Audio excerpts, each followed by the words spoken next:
خوف کے بت توڑ دیے۔ یہی میرے لیڈر کا پیغام تھا کہ خوف کے بت توڑنے ہیں، اللہ کے سوا کسی سے نہیں ڈرنا،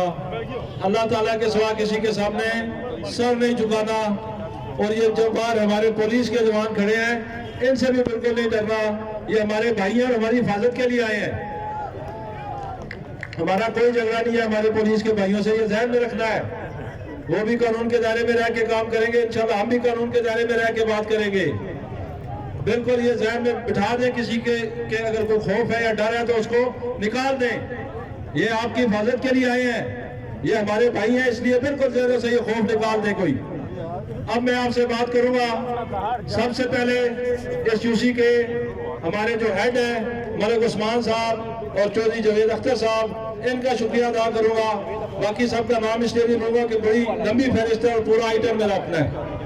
ان دونوں کی یو سی چونکہ یہ ہیڈ ہے، میں ان دونوں کا شکریہ ادا کروں گا، اور سب بھائیوں نے جنہوں نے محنت کی آج کے جلسے کے لیے، اپنی ماں بہنوں کا جو اس مشکل حالات میں بھی گھروں سے نکلی اور اتنی بڑی تعداد میں آئی ہے، میں آپ سب کا بھی شکریہ ادا کرتا ہوں۔ اور اب آتے ہیں اصل بات کی طرف، اب اس شخص کی طرف آتے ہیں جو میری اور آپ کی خاطر، پاکستان کی خاطر، غریب عوام کی خاطر، اپنے زمین کی خاطر اور اپنے نبی سے محبت کی خاطر 5 ماہ سے جیل میں بند ہے۔ پاکستان کا سب سے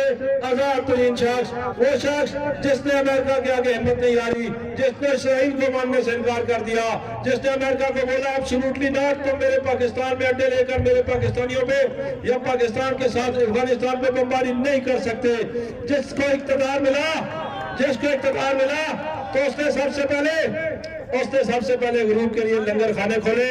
اس نے غریب کے لیے پناہ گاہیں کھولی، اس نے غریب کو صحت کارڈ دیا، جاؤ 10 لاکھ روپے کا سال کا علاج کراؤ، اور کوئی قید نہیں رکھی کہ وہ نون لیگ کا بندہ ہوگا یا پیپلز پارٹی کا ہوگا یا جماعت اسلامی کا ہوگا یا MQM کا یا JUI کا، اس نے کہا ہر پاکستانی اس 10 لاکھ روپے کے کارڈ سے علاج کروا سکتا ہے۔ میں اس لیڈر کی بات کر رہا ہوں جس نے اقوام متحدہ میں جا کے نبی کی ناموس کا کلمہ بلند کیا، اور کیا کہا اس نے کہا میرے نبی کی شان میں گستاخی نہ کرو، ہمارے دلوں میں درد ہوتا ہے۔ یہ وجہ تھی اس کو ہٹانے کی، اس وجہ سے انٹرنیشنل اسٹیبلشمنٹ نے اس کو ہٹایا، اس کی وجہ سے امریکہ اس کا دشمن بنا، اس نے کہا میں اسرائیل کو تسلیم نہیں کروں گا، اس کی وجہ سے امریکہ اس کا دشمن بنا، اس نے کہا میں امریکہ تمہیں اڈے نہیں دوں گا، اس کی وجہ سے اس کا دشمن بنا، اور پھر پاکستانی دشمن بھی ساتھ مل گئی، 13 PDM کی جماعتیں، اس نے غریب کو صحت کارڈ دیا، غریب کو پناہ گاہ دی، غریب کو لنگر کھانا دیا۔ انہوں نے کہا ظالمو، یہ تو سارے غریب اس کے ساتھ مل گئے ہیں، یہ تو ساری غریب عوام کے دلوں میں گھر کر چکا ہے۔ انہوں نے رات کو مل کے امریکہ کے ساتھ PDM کی جماعتوں نے انہوں نے